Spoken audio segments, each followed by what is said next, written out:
నమస్తే, welcome to think Andhra. నేను మీ ప్రియాంకారావు.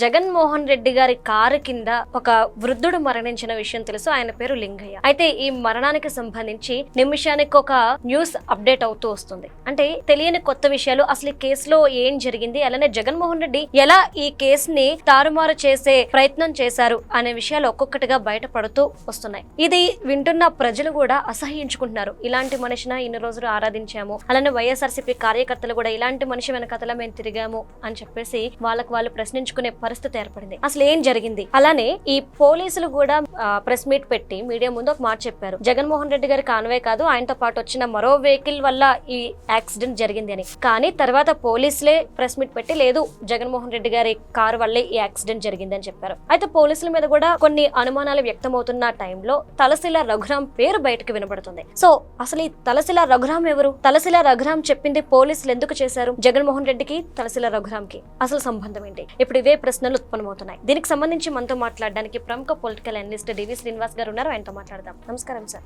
నమస్తే సార్, యాక్సిడెంట్ జరిగిన రోజు తలశిల రఘురాం పోలీసులకు ఫోన్ చేసి ఇలా చెప్పండి, ఇదే జరిగింది, ఇదే వాస్తవం అని చెప్పడం వల్ల పోలీసులు మీడియా ముందుకు వచ్చి ఈ విధంగా చెప్పారు అనే న్యూస్ బయటకు వచ్చింది. అసలు ఈ తలశిల రఘురాం చెప్పింది పోలీసులు ఎందుకు వినాలి? అసలు ఈ తలశిల రఘురాం ఎవరు? తలశిల రఘురాం ఎవరు అంటే జగన్మోహన్ రెడ్డి పర్యటనలో incharge, YSR Congress party MLC. మరి ఎమ్మెల్సీ స్థాయిలో ఆయన ఎవరికి ఫోన్ చేసి ఉంటారు? ఆయన మామూలు ఇన్స్పెక్టర్కో సర్కిల్ ఇన్స్పెక్టర్కో ఫోన్ చేసే స్థాయి దాటిపోయాడు. ఇప్పుడు ఆయన ఎవరికి ఫోన్ చేసి ఉంటాడు? డైరెక్ట్గా ఎస్పీకే ఫోన్ చేశాడా, డిఎస్పీకి ఫోన్ చేశాడా, అక్కడ ఉన్నటువంటి ఇంటెలిజెన్స్ వాళ్ళకి ఫోన్ చేశారా? ఇందులో ఎస్పీని ఇలా పక్కదారి పట్టించింది. ఎస్పీ చేత ఈ విధంగా తప్పుడు ప్రెస్ మీట్లు సమాచారంతో పెట్టించింది ఎవరు? ఎందుకంటే ఇప్పుడు ఆ ఎస్పీ సతీష్ మొదటి రోజు ప్రెస్ మీట్ లో మాట్లాడుతూ ఏమన్నారు? ఇది కాన్వాయ్లో వాహనం కాదు, ఇది వెనకున్న దేవినేని అవినాష్ అనుచరుడి వాహనం, ఏదో 0001 ఆ వాహనాన్ని కూడా సీజ్ చేసినట్టున్నారు. కాకపోతే ఆయన అప్పట్లో ఏంటి కొద్దిగా ఎల్బి ఏంటి,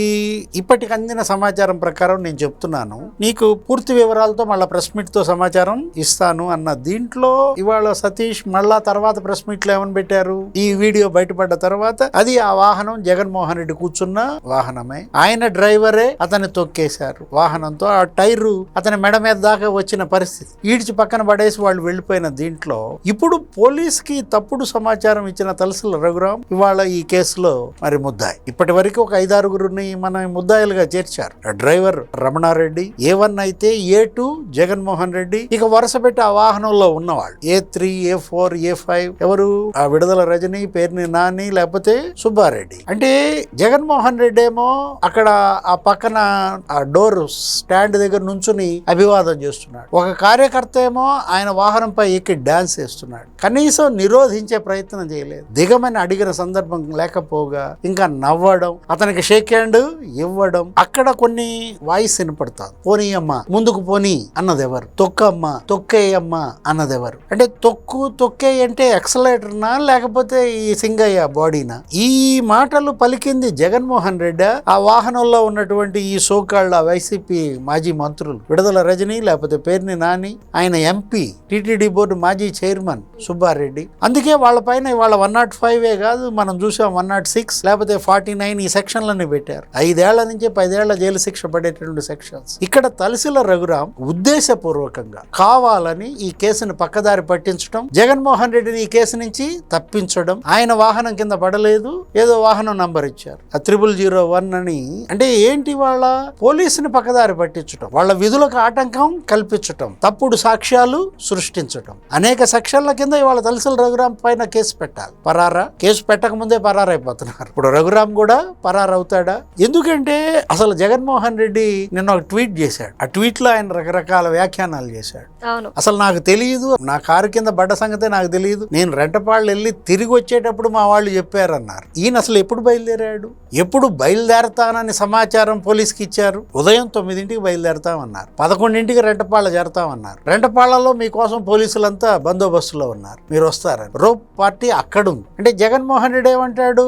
ఇక్కడ ఎందుకు లేదు రోప్ పార్టీ, నేను Z+ కాన్వాయ్లో ఉన్న వ్యక్తిని అంటాడు. అంటే ఇవాళ జగన్మోహన్ రెడ్డి పోలీసును ఫూల్ చేయాలని చూస్తున్నాడా? మీరు అక్కడికి చేరింది ఏ సమయానికి చేరారు? 10ంటికి బయలుదేరారు. ఏటుకూరు చేరింది 11ంటికి చేరారు. మీకు ఇచ్చిన పర్మిషన్ ఏమో 3 వాహనాలు 100 మంది. మీ వాళ్ళు అడిగితే కొద్దిగా పెంచారు, 11 వాహనాలు చేశారు అని ఇచ్చామని ఎస్పీఏ చెప్తున్నాడు. 11 వాహనాలు అయితే మరి మీరు 60-50 వాహనాల్లో ఎలా వెళ్ళారు? 100ల్లో నీకు పర్మిషన్ ఇస్తే 1000 మందిని ఎలా వెంటేసుకెళ్ళావు? అసలు ఈ వాట్సాప్ మెసేజ్లు ఫోన్లు చేసి చెప్పింది ఎవరు? అందరూ రోడ్ల మీదకి రండి, అన్న వస్తున్నాడు, ఏటుకూరు రండి, సత్తినపల్లి రండి అని చెప్పింది ఎవరు? కావాలనే మీరు జనాన్ని రోడ్ల మీదకి రప్పించారు, ఒక ట్రాఫిక్ సమస్య సృష్టించారు, శాంతి భద్రతలను భగ్నం చేయాలని ఈ పర్యటన మీరు వాడుకున్నారు. ఇప్పుడు 3 నిండు ప్రాణాలు బలయ్యాయి. ఒకటి బండి కింద పడి సింగయ్య, మరొకటి సత్తెనపల్లిలో ఆ తొక్కిసలాటలో ఊపిరాడక పక్కకొచ్చి ఆ షాప్ దగ్గర కూర్చుని డమీమని పడిపోయాడు, చనిపోయాడు. మరొకటి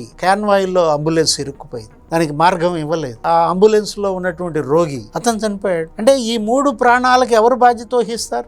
మీరు 9ంటికి బయలుదేరతానన్నారు, 10ంటికి బయలుదేరినా కూడా మరి 11, 12ంటికి ఎందుకు రెంటపాళ్ళ చేరలేదు? తిరిగి వచ్చేటప్పుడు నాకు మా వాళ్ళు చెప్పారు అంటే అసలు తిరిగి వచ్చేటప్పుడు వాహనం కింద పడ్డాడు అనుకుంటున్నాడు ఆయన? అంటే ఎప్పుడు వాహనంలో కింద పడ్డాడో కూడా నీకు తెలియదా? మత్తులో ఉన్నారా, లేకపోతే అసలు మీరు ఉన్మాదంగా ప్రవర్తిస్తున్నారా, తెలిసి తెలియనట్లు నటిస్తున్నారా? మా కార్యకర్త చనిపోయింది, చొరవ చూపి బాధ్యతగా నేను 10 లక్షలు ఇచ్చానంటాడు. అంటే సార్ 10 లక్షలు అన్నారు కాబట్టి నేను చెప్తున్నాను. అంటే ఒక చిన్నపాటి డౌట్, ఆయన లేచి నుంచొని చూస్తుండగానే కార్ ఆపి ఆ వీడియోలో చాలా క్లియర్ గా కనిపిస్తుంది జగన్మోహన్ రెడ్డి గారు చూస్తున్నారు మనిషిని తీయడం. ఇంకొక ఇన్సిడెంట్ ఏంటంటే ఈయనకి తెలిసి 10 లక్షలు ఇచ్చారు అంటే కేసు తప్పుదోవ పట్టించడం కోసం రఘురామ్ కి జగన్మోహన్ రెడ్డి చెప్తేనే రఘురామ్ పోలీసులకి ఇలా రాంగ్ ఇన్ఫర్మేషన్ ఇచ్చారా? ఒక నిజంగా జగన్మోహన్ రెడ్డి గారికి తెలియదే అనుకోండి, డబ్బులు ఇచ్చుంటారు కాదు కదా. ఇక్కడ ఎవరెవరి పాత్ర ఏంటి అనేది విచారణలో కానీ బయటపడదు. ఏటూగా జగన్మోహన్ రెడ్డిని రేపు పిలుస్తారు, విచారణకు పిలుస్తారు. మరి ఆయన అరెస్ట్ చేస్తారా? ఎందుకంటే ఇక్కడ అల్లు అర్జున్ కేసు కనపడతారు. నిజంగానే అవును. హైదరాబాద్ లో ఇక్కడ సుదర్శన్ థియేటర్ దగ్గర ఇక్కడ జరిగినటువంటి తొక్కిసలాట, ఆయన వాహనం కింద పడలేదు అతను. ఆ పిల్లాడు, ఆ తల్లి, ఆయన అభిమానులు. ఇవాళ ఏంటి మరి ఆ అభిమానులను ఎలా అల్లు అర్జున్ ఆదుకున్నాడు? ఆ కుటుంబానికి ఆయన ఎంత పరిహారం ఇచ్చాడు? ఎటువంటి వైద్యం అందించారు? అంటే ఇవాళ ఆ బిడ్డ బతికిన పరిస్థితి, తల్లి చనిపోయింది, అది వేరే విషయం. అర్జున్ అలాంటి పరిస్థితుల్లోనే అర్జున్ ఏం చేశారు? జైల్లో పెట్టారు. అల్లు అరవింద్ లబలబలాడొచ్చు, పోలీస్ స్టేషన్లో చుట్టూతో తిరగచ్చు, అసలు జైలుకు పంపకుండా తన బిడ్డను కాపాడుకోవాలని అరవింద్ ఆ రోజు ఆరాటం. కానీ ఇక్కడ ఏంటి? అర్జున్కో న్యాయమా, జగన్మోహన్ రెడ్డికి ఇంకో న్యాయమా అని అంటున్నారు. జగన్మోహన్ రెడ్డి అరెస్ట్ తప్పదు. ఇవాళ 106, 105, ఇప్పుడు 49 సెక్షన్లు పెట్టారు. వాళ్లే కాదు, ఇప్పుడు వీళ్ళంతా విడుదల రజని, పేర్ని నాని కోర్టుకు వెళ్ళారు. సుబ్బారెడ్డి ఇప్పుడు వీళ్ళేంటి, ఇప్పుడు పేర్ని నాని మమ్మల్ని అరెస్ట్ చేస్తారు ఈ కేసులో, మాకు బెయిల్ ఇవ్వండి అని అడుగుతున్నారు. అంటే మీరే తొక్కుతారు, మీరే ఈడ్చి బయట పడేస్తారు. కనీసపు మానవత్వం చూపించకుండా జనరల్గా అసలు ఒక నాయకుడు అనేవాడు ఒక రోడ్డు మీద వెళ్తుంటే తన వాహనం కాదు, ఎదురుగా ఎక్కడైనా యాక్సిడెంట్ అయినా కూడా వాళ్ళ వాహనం ఆపి ఆ బాధితుడిని వెంటనే తన వాహనంలో పంపిన ఉదాహరణలు అనేకం చూసాం. సవిత మంత్రి, లేకపోతే అనిత, లేకపోతే పురంధేశ్వరి కూడా జగ్గయ్యపేట దగ్గర ఎక్కడో ఆమె వెళ్లే మార్గంలో యాక్సిడెంట్ అయితేనే కనుక్కుని అడిగి తన వాహనంలో పంపిస్తే ఇన్ని వాహనాలు ఉన్నాయే.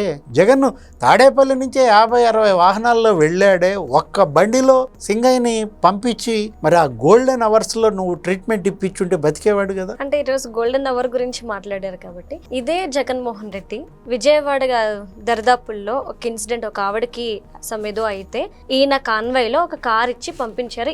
ఈ ఇన్సిడెంట్ ని సోషల్ మీడియా అంతటా కూడా తిప్పారు. జగన్మోహన్ రెడ్డి మంచి మనసున్న వ్యక్తి అని చెప్పేసి సోషల్ మీడియా అంతా ఒక మహిళకి సాయం చేస్తూ తిప్పారు. మరి ఇదే జగన్మోహన్ రెడ్డి గారి వల్ల ఒక వ్యక్తి, అంటే 3 చనిపోయారు, ఒకరు కూడా కాదు 3 చనిపోతే అదే సోషల్ మీడియా ఎందుకు చెప్పట్లేదు? నిజంగా ఈయన 10 లక్షల రూపాయలు సాయం చేసినప్పుడు ఎందుకు చెప్పుకోలేకపోతున్నాడు జగన్మోహన్ రెడ్డి? అసలు 10 లక్షల సాయం ఏంటమ్మా? నువ్వే చెప్పావు, ఎల్జీ పాలిమర్స్ లో ₹1 కోటి ఇప్పించాను, అవును, ₹1 కోటి పరిహారం నాతోనే ప్రారంభమైంది అన్నాడు. అవునవును. అంటే అనేక సందర్భాల్లో ఆయన అనేక ప్రమాదాల్లో ₹1 డిమాండ్ చేశాడు. ముఖ్యమంత్రి చంద్రబాబుని ₹1 ఇవ్వమని అడిగాడు. అసలు ఈ రోజు ఆయన షర్మిల ఆయన చెల్లెలు డిమాండ్ చేస్తోంది. 10 లక్షలు ఇవ్వడం ఏంటి, 5 కోట్లు ఇవ్వు, 10 కోట్లు ఇవ్వని ఎవరు డిమాండ్ చేస్తున్నారు? చెల్లి డిమాండ్ చేస్తున్న పరిస్థితుల్లో ఆయనకి ఆ 10 లక్షలు ఇవ్వడం ద్వారా నీ బాధ్యత నుంచి బయటపడ్డాను అనుకుంటావా? ఇప్పుడు మీరు అన్నారు ఏంటి, ఇవాళ మానవీయ కోణంలో ఆలోచించాలి. అతనిలో జగన్మోహన్ రెడ్డిలో ఉన్నటువంటి ఎలాంటి కర్కోట కూడా ఇవాళ ఇంకోసారి బయటపడింది. ఈ ఇన్సిడెంట్, ఈ ఏటుకూరు, ఈ సింగయ్య మృతి, లేదు ఇంకొక ఇద్దరు ఇందులో ప్రాణాలు బలి కావడం,